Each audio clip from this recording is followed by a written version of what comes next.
अपने लिए जिए तो क्या जिए, ज़िंदगी तो वही मुकम्मल है जो दूसरों के काम आए, ज़रूरतमंद के काम आए। और जब बात किसी की ज़िंदगी की हो, जीवन की हो और खून के रिश्ते भी साथ न दे पाए, हाथ खड़े कर दे, तब याद आता है एक नायक जिसका नाम है अशोक नायक।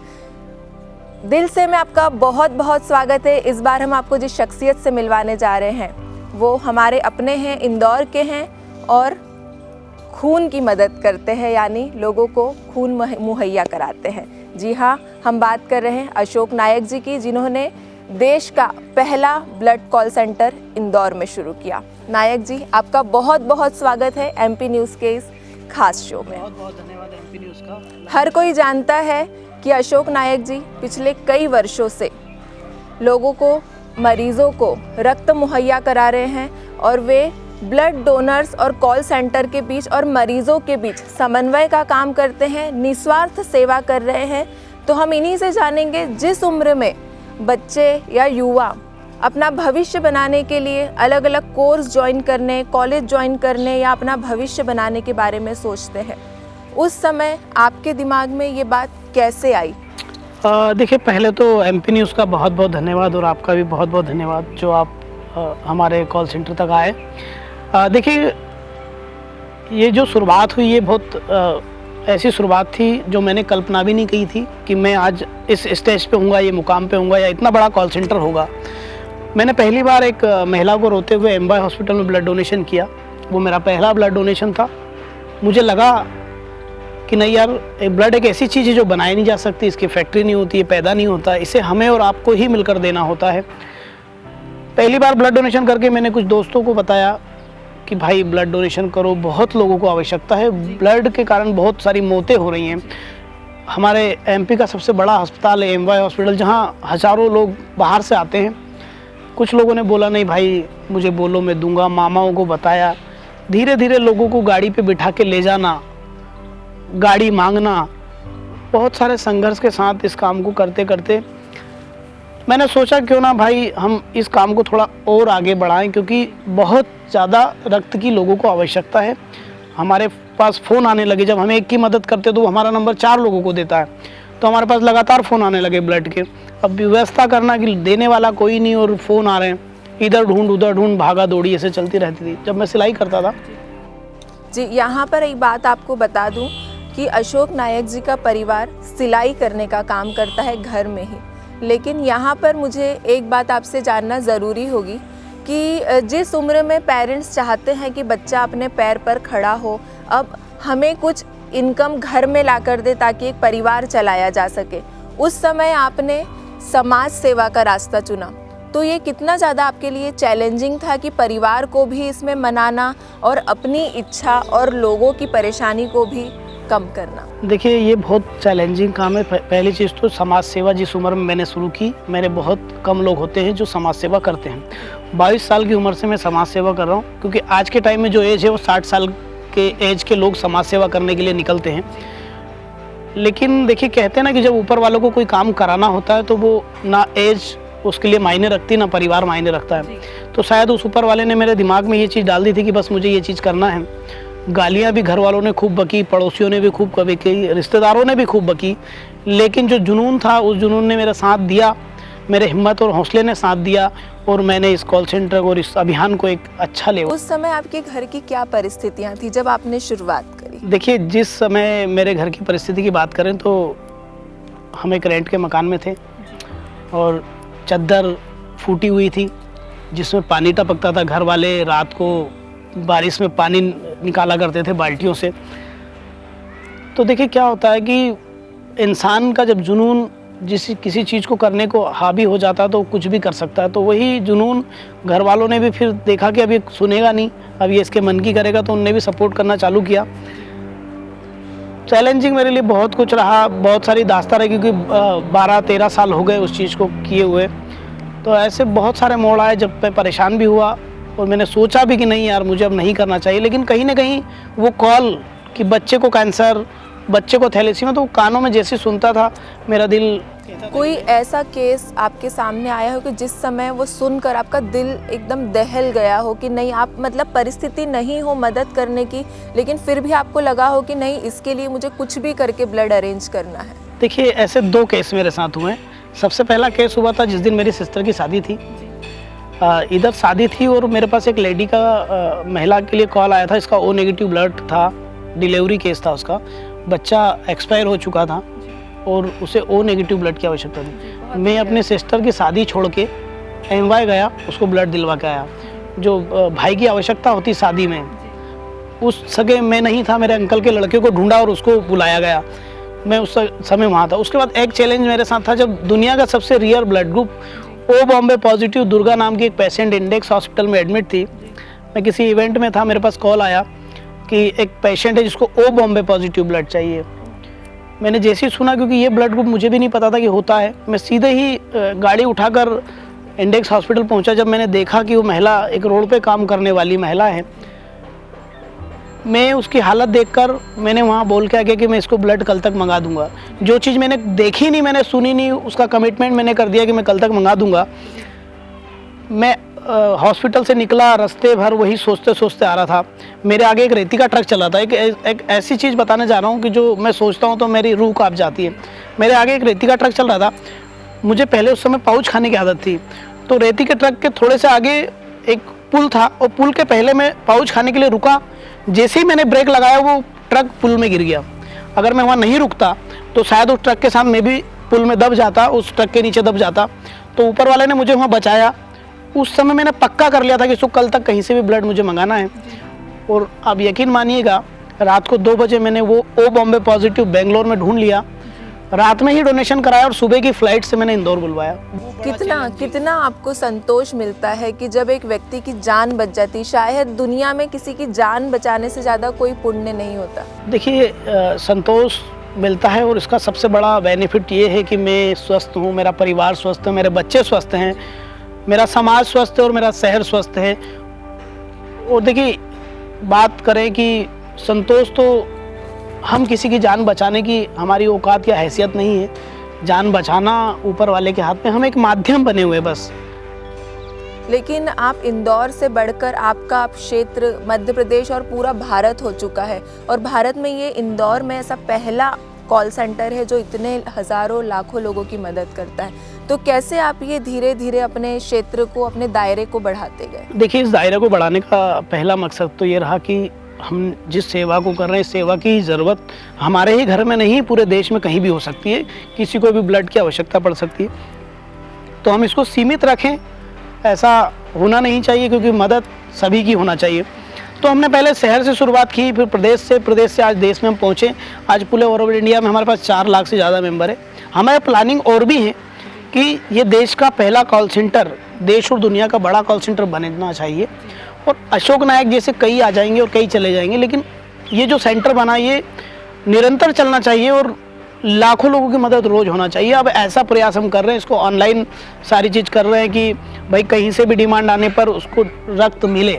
ऐसी प्लानिंग को हम धीरे धीरे से, अभी हमने 24 घंटे चालू किया। पहले एक व्यक्ति काम करता था, आज 7 लोग काम कर रहे हैं। तो हम धीरे धीरे इसको ऑटो मोड पे लाना चाह रहे चाहिए, ताकि एक छोटा सा कॉल सेंटर दुनिया का सबसे बड़ा कॉल सेंटर बनकर समाज के सामने आए। पर जिस समय आपने इसकी शुरुआत की थी, उस समय टेक्नोलॉजी इतनी वास्ट नहीं थी, लेकिन इस समय व्हाट्सएप, फेसबुक और बहुत सारी सोशल साइट से जहां पर हम डिमांड डाल सकते हैं, जहां से हम लोगों से कांटेक्ट कर सकते हैं।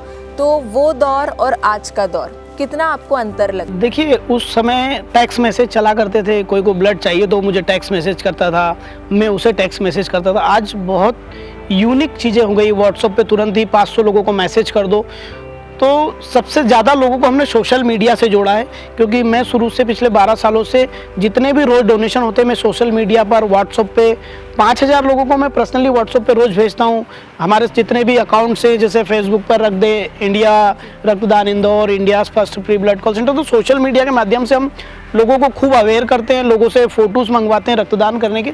तो सोशल मीडिया प्लेटफॉर्म से काफ़ी हमें लेकिन उस समय मैसेज के लिए भी एक रिचार्ज डलवाना पड़ता होगा, क्योंकि उस समय कॉलिंग के लिए भी अलग से पैक डलवाना पड़ता था। इसकी बात बहुत अच्छी कही। उस समय मेरे कुछ दोस्त थे, वो 1000 रुपये का बैलेंस डलाते थे मुझे। 10 लोग थे, वो 100 रुपये इकट्ठे करते थे। पटेल साहब, हरीश भैया, ये लोग थे जो 10 रुपये 100 रुपये इकट्ठे करते थे और मुझे 1000 रुपये महीने का रिचार्ज कराते थे। उस समय मैं रिचार्ज भी नहीं करा पाता था। तो वो दौर जब याद आता तो मुझे लगता है कि आज इतना बड़ा ऑफिस कैसे बना लिया। दूसरी चीज़ देखिए, पढ़ाई का कोई नॉलेज नहीं। 10th मैंने पढ़ाई की, 10th तक मुझे जी, इस बात का आपको कोई कभी मलाल लगता है कि मैं आगे क्यों नहीं पढ़ पाया, या आपने ये समाज सेवा आपको करना थी इस वजह से आपने अपनी पढ़ाई? देखिए, मैं तो अपने आप को मानता हूँ कि अगर मैं शायद पढ़ा लिखा होता तो शायद समाज सेवा नहीं करता, क्योंकि जब पढ़े लिखा आदमी होता तो उसके माइंड बहुत सारी चीज़ों में चलते हैं। उसके माइंड पैसे कमाने में चलते हैं, उसका माइंड नई नई क्रिएटिव चीज़ें करने में चलता है। तो शायद मेरे लिए पढ़ाई मायने नहीं रखती, और हो सकता है कि ऊपर वाले ने जितना मुझे पढ़ाया उससे कहीं ज़्यादा सम्मान दिया, नाम दिया और मेरे काम को सराहा है। तो मेरे लिए महत्वपूर्ण पढ़ाई नहीं है, और ना मैंने कभी सोचा कि मैं 10वीं तक पढ़ा हूँ, मुझे इंग्लिश नहीं आती या मैं इंग्लिश में बात नहीं कर सकता। तो मेरे लिए ये कोई बहुत बड़ा विषय नहीं है। मैं जिस तरह से बात कर सकता हूँ उस तरह से करता हूँ, और उस काम को किस तरह से लोगों तक पहुँचाता हूँ वो करने का प्रयास करता हूँ। अभी आप कितने लोगों के कनेक्शन में है, कितने लोग आपके कांटेक्ट में हैं, कितने डोनर्स आपके साथ जुड़े हुए हैं? देखिए, अभी हमारे साथ 4 लाख से ज़्यादा डोनर्स जुड़े हुए हैं, और ऑल ओवर इंडिया में हम 20,000 से ऑल ओवर इंडिया में 3 लाख से ज़्यादा लोगों को हम ब्लड डोनेशन कर चुके हैं। क्योंकि आप देख ही रहे हैं कि लड़कियां लगातार, हमारे स्टाफ लगातार कभी 24 डिमांड, कभी 27 डिमांड, कभी 30 डिमांड रिक्वायरमेंट ब्लड की आ रही है। तो लगातार हम ब्लड अरेंज कराने का प्रयास कर रहे हैं। हम प्रयास करते हैं कि मैं तो ये चाहता हूँ कि पूरे देश में ब्लड की कमी ख़त्म हो जाए, लोगों को ब्लड ना लगे। क्योंकि देखिए, सबसे महत्वपूर्ण ये होता है कि हम अवेयर नहीं हैं। आज ब्लड कॉल सेंटर खोलना और लोगों को ब्लड अरेंज कराना, लोगों को ये सारी चीज़ करना, अगर लोग अवेयर हो जाए तो इन चीज़ों की आवश्यकता नहीं है। हर फैमिली में 5 से 10 लोग होते हैं। फैमिली में, परिवार में साल में, महीने में 1 आध बार ब्लड की आवश्यकता पड़ती है। अगर लोग खुद में अवेयर हो जाएं तो किसी की आवश्यकता नहीं। लेकिन लोग अवेयर नहीं। आज इंदौर में 35-40 लाख लोगों की जनसंख्या है, लेकिन ब्लड देने वाले बहुत कम लोग हैं। तो इसी कारण कहीं ना कहीं समस्या है। तो हम लोगों को धीरे धीरे अवेयर कर रहे हैं, लोगों को जागरूक कर रहे हैं कि भाई आप खुद ब्लड दें। कितना वक्त आपका यहाँ पर बीतता है? देखिए, मेरा वक्त बीतने की बात करें तो मैं सुबह 9 बजे घर से निकलता हूँ, 9:30 बजे घर से निकलता हूँ, रात को 10 बजे, 8 बजे, 9 बजे घर पहुँचता हूँ। तो फिर परिवार को कैसे समय देते हैं? यहाँ पर जो एक पारिवारिक जिम्मेदारी होती है वो आप कैसे निभा पाते हैं? देखिए, पारिवारिक जिम्मेदारी की बात करें तो यार बहुत डिफ़िकल्ट है मेरे लिए इस क्वेश्चन का जवाब देना। कि मैं मतलब अपनी वाइफ को भी बर्थडे के दिन ले जाता हूँ, 1 साल में 1 बार खजराना, है ना। और अभी पिछले 6 साल का मेरा बेटा हो गया। मैं अभी पिछले संडे ही उसको सिर्फ 5 घंटे उसके साथ रहा हूँ। मैं जब निकलता हूँ, जब वो सोता है, मैं जाता हूँ जब तक वो सो जाता है, या थोड़ा बहुत समय रात को दे पाता हूँ। लेकिन घर पे भी जाता हूँ तो फ़ोन इतने आते हैं कि मैं उससे बात ही नहीं कर पाता हूँ। तो ये बड़ा चैलेंजिंग है, लेकिन वो जो ऊपर वाला चाहता है वही हो रहा है कि ठीक है, कभी ना कभी तो ऐसा वक्त आएगा कि मैं उनको समय दे पाऊँगा। क्योंकि अभी मुझे समाज के लिए बहुत कुछ करना है, इसलिए फैमिली भी समझती है, मेरी वाइफ भी समझती है, और मम्मी पापा के सपोर्ट के कारण मैं यहाँ तक पहुँच पाया। नहीं तो फैमिली का सपोर्ट नहीं होता तो ये काम बहुत चैलेंजिंग है। मैं वही अगला सवाल आपसे यही पूछने वाली थी कि आज अगर आप यहाँ पर इतना बड़ा कॉल सेंटर रन कर रहे हैं और इतने लोग आपसे जुड़े हैं, तो इसके पीछे आप क्या वजह मानते हैं? सबसे ज़्यादा मोटिवेशन, सबसे ज़्यादा सपोर्ट आपको किससे मिलता है? देखिए, इस काम को यहाँ तक पहुँचाने का और इतना बड़ा काम करने का सबसे बड़ा सपोर्ट फैमिली का। अगर मेरे माँ बाप, क्योंकि कोई भी माँ बाप ये नहीं चाहता कि उसका बच्चा सिर्फ घूमे और घर में कुछ ना दे। कोई माँ बाप नहीं चाहता। आज इतना बड़ा पढ़ा कर इतना बड़ा करते हैं, वो इसलिए करते हैं कि हमारा बच्चा बड़ा होगा तो हमारे लिए कुछ, हमारे घर में खुशियाँ होंगी, हमारे लिए कुछ करेगा। कोई माँ बाप नहीं चाहते। लेकिन मेरे माँ बाप इतने अच्छे, मैं तो चाहूँगा कि हर बार मुझे वो मिले, हर जन्म में मेरे को मिले, कि जिनकी वजह से मैं आज इतना बड़ा कॉल सेंटर बना के बैठा हूँ, इतना सब कुछ कर रहा हूँ, और वो मैं उनके लिए कुछ नहीं कर पा रहा हूँ। ना उनको मैं समय दे पा रहा हूँ, ना मैं उनको घुमा फिरा पा रहा हूँ, मैं कुछ नहीं कर पा रहा हूँ। सुबह वो मेरे लिए खाना बना के टिफ़िन तैयार करते हैं, शाम को जाता हूँ फिर खाना बनाते हैं। तो मुझे पछतावा होता है इस बात का कि मैं उनके लिए कुछ नहीं कर पा रहा हूँ। लेकिन उनको खुशी होगी कि आप पूरे समाज के लिए बहुत कुछ कर पा रहे हैं। आज मेरे माँ बाप को कोई भी मिलता है तो वो बड़े गर्व से मेरा नाम लेते हैं, मेरे घर वालों को बोलते हैं कि आपके लड़के ने बहुत अच्छा काम किया, तो उनको बड़ी खुशी होती है। अब वो कभी मुझे टोकते नहीं है कि तेरे को कहाँ जाना है, रात को 2 बजे जाना हो या सुबह जाना हो, या मैं 2 दिन घर नहीं जाऊँ तो मुझे नहीं टोकते। तो सबसे बड़ा सपोर्ट मुझे मम्मी पापा का रहा। उसके बाद सभी लोगों का रहा, डोनर्स का रहा। अगर डोनर्स नहीं होते, रक्तदाता नहीं होते, तो हम रक्तदान कैसे करते। तो इन रक्तदाताओं का भी तहे दिल से धन्यवाद जो इस सेंटर से जुड़े, हमारे विश्वास से जुड़े, ताकि आज वो ब्लड दे रहे हैं तो हम लोगों की मदद कर रहे हैं। अच्छा, ज़िंदगी में कभी कोई ऐसा क्षण आया कि आपको लगा कि शायद मैंने गलत राह चुन ली, या बस बहुत हो गया, अब समाज सेवा बहुत हो गई, मुझे कुछ और करना चाहिए? देखिए, एक दिन ऐसा हुआ था कि रात को 2 बजे मेरे बच्चे की तबीयत ख़राब हो गई थी, और यकीन मानिए कि मेरी जेब में 500 रुपये भी नहीं थे, है ना। मैंने अपने दोस्तों को फ़ोन किया, अरविंद जी और कृष्णा को, कि यार भैयू बहुत उल्टी कर रहा है और उससे एडमिट करना है और पैसे नहीं हैं। उस दिन मैंने सोच लिया था कि मैं कुछ ऐसा काम करूँगा जिससे कि पैसा आए, क्योंकि ये कब तक हम करेंगे जब हमारी जेब में पैसे नहीं, हमारे घर वाले अस्पताल में हो तो हम कैसे करेंगे। लेकिन उस दिन मेरे दोस्तों ने हॉस्पिटल में पैसे जमा करे और बच्चे को एडमिशन किया। 20,000 से ज़्यादा रुपए वहाँ लगे। लेकिन फिर वही सुबह जब लोगों के फ़ोन आने लगे तो फिर वो सारी चीज़ें भूल के फिर वापस काम में लग गए। लेकिन उस दिन मुझे लगा था कि नहीं, अब मैं समाज सेवा नहीं करूँगा। लेकिन लोगों की जो फ़ोन आते हैं, जिस तरह से वो रोते हैं कि भाई नहीं, मेरा फैमिली का बच्चा या मम्मी या पापा बहुत सीरियस है, ब्लड की ज़रूरत है, तो ऐसी 2 राहें, लेकिन उस ऊपर वाले ने ताकत शक्ति दी और उस काम को वापस मुझे करना पड़ा। और मतलब जब ब्लड डोनेशन के लिए जो कॉल्स आते हैं, जो कॉल्स का आना ही आपकी एनर्जी है? मैं ये समझ लीजिए कि रोज़ 100 कॉल से ज़्यादा मैं खुद अटेंड करता हूँ। अभी माननीय कलेक्टर महोदय जी ने कहा था कि तुम अशोक, तुम्हारे पास ब्लड की कोई नीड नहीं आना चाहिए, तुम थोड़ा फ्री हो जाओ, तुम दूसरे काम में लगो, इस कॉल सेंटर को बढ़ाने में लगो।